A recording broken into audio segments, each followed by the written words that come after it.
Taarifa kwa umma ambayo inatolewa leo tarehe 27 mwezi wa 5 2025.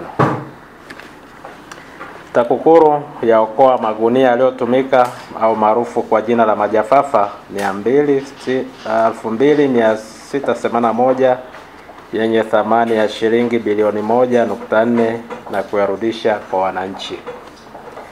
Katika kipindi cha Januari hadi Machi 2025, TAKUKURU imefanikiwa kukamata mabelo ya magunia ya kufungia tumbaku yaliyotumika maarufu kwa jina la majafafa yapatayo 2681 yenye thamani ya shilingi bilioni 1.4. Magunia yamekamatwa katika operesheni maalum kutoka kwa wafanyabiashara waliokuwa wakiyauza kinyume na utaratibu. Watuhumiwa katika sakata hilo walifikishwa mahakamani na kufunguliwa kesi kwa mujibu wa sheria. Kati ya watuhumiwa hao wapo waliokubali kufanya makubaliano ya kulipa fedha kufidia hasara waliosababishia serikali na kurudisha magunia hayo ambayo yamerudishwa ili kugawiwa kwa wakulima kwa ajili ya kuhifadhia tumbaku.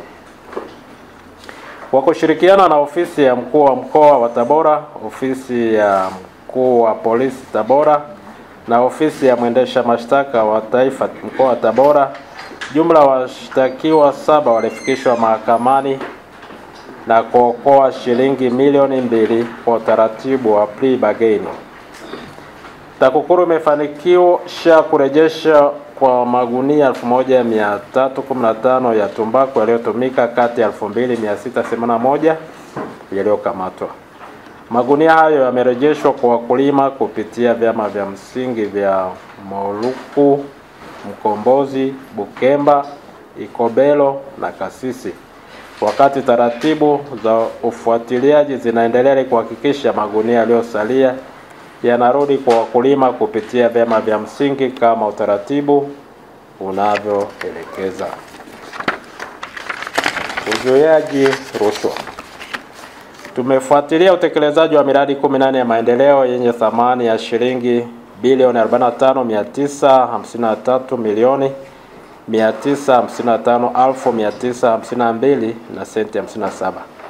Kati ya miradi hiyo 18 iliyofuatiliwa, miradi 4 yenye thamani ya shilingi bilioni 17,805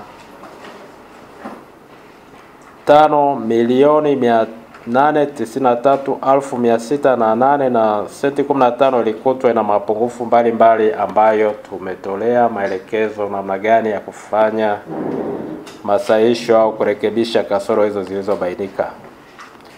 Kwa upande wa elimu kwa umma, tumetoa elimu ya mapambano dhidi ya rushwa kuelekea maadhimisho ya wiki ya sheria na siku ya wanawake duniani na kuwakumbusha wananchi kuendelea kutoa taarifa za vitendo vya rushwa vinavyojitokeza katika mazingira yao. Uchunguzi na mashtaka. Malalamiko 116 yalipokelewa ambapo malalamiko 92 yalihusu rushwa. Taarifa 4 zilihamishwa na watoa taarifa 20 walipewa ushauri wa kutatua malalamiko yao. Taarifa 12 uchunguzi wake ulifungwa baada ya kukosa ushahidi. Kwa upande wa mashtaka, kesi mpya 4 zilifunguliwa. Kesi 3 ziliamriwa ambapo Jamhuri ilishinda kesi moja. Kesi moja iliondolewa mahakamani na kesi moja Jamhuri ilishindwa. Kesi zinazoendelea kusikilizwa katika mahakama mbalimbali za wilaya za mkoa wa Tabora ni kesi 15. Utekelezaji wa programu ya TAKUKURU Rafiki.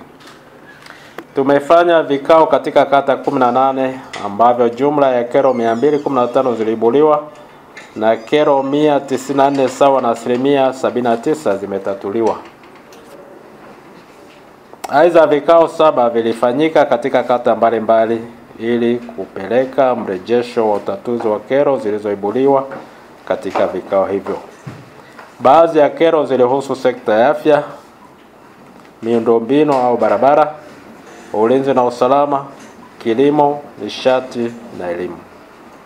Kuelekea uchaguzi mkuu wa madiwani wa bunge na rais kwa mwaka wa 2025, tutaendelea kushirikiana na wadau wa uchaguzi ili kuhakikisha tunazuia kutokea kwa vitendo vya rushwa kabla, wakati na baada ya uchaguzi.